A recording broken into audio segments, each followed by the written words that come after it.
been a rough 24 hours for the U.S. Olympic teams here in Sochi, with the men falling to Canada in a heartbreaking 1-0 loss at the Bolshoi Ice Dome in the semifinals.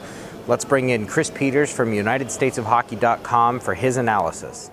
Hey Cam and Harry, good to be with you again. And wow, another tough day for the United States in Sochi, and coming close, but not that close in a 1-0 game. Team USA just did not have its scoring. The top scoring team against the top defense in the tournament. The U.S. just could not find that goal, and I think you got to give a lot of credit to the defense that Canada played. It was a whole team effort. Their forwards were so good on the forecheck, trying to create turnovers, and then you also look at their play in the neutral zone, and then the fact that they were able to roll 6 defensemen pretty regularly and keep them fresh against a U.S. attack that had some speed was a huge factor. You go back to the first 10 minutes of the game, that may have been the most evenly matched portion of the game where the U.S. was getting chances. If they get one there, it's a very different game, but they did not, and now we have that result, and it's a missed opportunity, I think. I know some of the players disappointed with the effort. I thought the effort was there. It's the execution, particularly through the neutral zone, that really ended up being a disappointment. Now the U.S. has to prepare for a bronze medal game, and I go back to my national team development program days. I remember one of the coaches there telling me that the bronze medal is almost a harder medal to win just because it's not the one that you came for, and the fact that you have to play with some amount of pride, because an Olympic medal is a special thing. And the U.S. has a chance to make some history here a little bit, or at least improve on some history. They have not, the United States has not won back-to-back medals since 1956 and 1960, and has not won a medal outside of North America since 1972.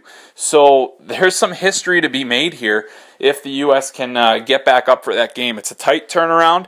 It's a very disappointing result today, and they're going to face a very good Finnish team tomorrow. But really, it's an Olympic medal, and they have to come ready to play for that game, because you don't get many opportunities like that, even though it's not the medal they came for. So a disappointing one today, but another chance tomorrow to end the Olympics on somewhat of a high note. So I'll send it back to you guys in Sochi. USA Hockey Magazine editor Harry Thompson. Harry, what did you see in that game, and why couldn't the U.S. get any scoring? You know, it was a great game. The thing about it was, it was 2 evenly matched teams just competing, and it was a fast game. It was a hard-fought game. I don't think the U.S. really were able to generate enough chances against Carey Price. They made him look like the reincarnation of Patrick Waugh. They just pounded his chest with shots from the outside. They never really got any second chances. They never put any pressure in front of him. They never took away his eyes, and they really made it easy for Carey Price. But that's really a testament to the total team effort in front of him. Yeah, and so now the U.S. has a significant challenge in front of them to get motivated right away for the bronze medal game tomorrow against Finland. What did the players say, what did Coach Bilesma say to you afterward about getting excited again for a medal to take home to the U.S.?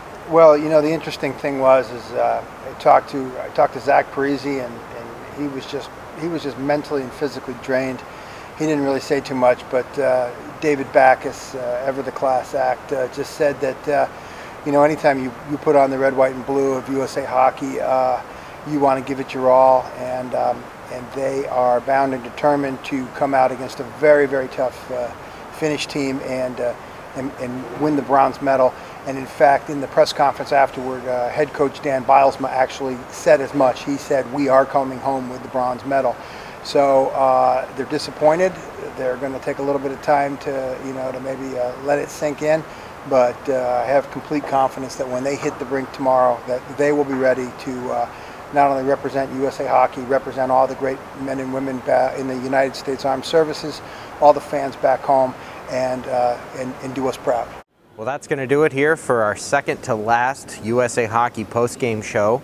It was definitely a difficult loss for the men's team today, and they have to bounce back less than 24 hours from now in the bronze medal game against Finland.